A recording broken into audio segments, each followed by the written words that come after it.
প্রথমে এই ভিডিওটা দেখুন। इजराइल तुम आगे बढ़ो, भारत तुम्हारे साथ है। इजराइल तुम आगे बढ़ो, भारत तुम्हारे साथ है। মানে আমার মাথায় ঢুকছে না যে এইসব অন্ধভক্তদের ইসরায়েলকে সাপোর্ট করার পেছনে কারণটা কি। আচ্ছা, মানছি যে কিছু ভারতীয় মুসলিম ইরানকে সমর্থন প্রদর্শন করছে। ইসলাম ধর্মে প্রধানত দুটি বড় শাখা রয়েছে, সুন্নি এবং শিয়া।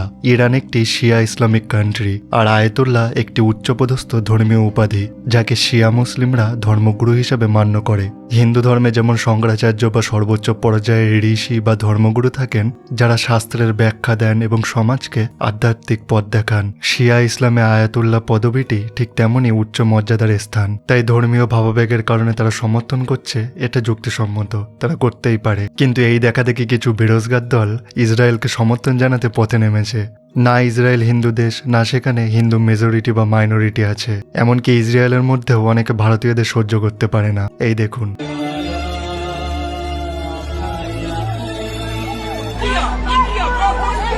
তাহলে সমর্থনটা কেন করছে? নাকি ইসরায়েল এখন এদের নতুন ফাদারল্যান্ড, সেই জন্য? Israel is their fatherland. অনেকে আবার মুসলিম আন্দোলনকারীদের উদ্দেশ্য করে বলছে, ইরান আর ভারতের মধ্যে যুদ্ধ লাগলে এরা হয়তো ইরানকে সাপোর্ট করবে। তবে আমার প্রশ্ন তাদের উদ্দেশ্যে, যদি ইসরায়েল আর ভারতের মধ্যে যুদ্ধ হয় তাহলে আপনারা কাকে সমর্থন করবেন? তবে অন্ধভক্তদের কোনো বিশ্বাস নেই।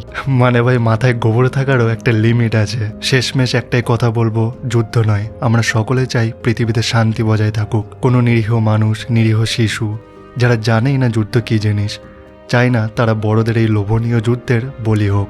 যারা যুদ্ধ চায় তারা যুদ্ধক্ষেত্রে যায় না, আর যারা যুদ্ধক্ষেত্রে যায় তারা কখনোই যুদ্ধ চায় না। জয় হিন্দ।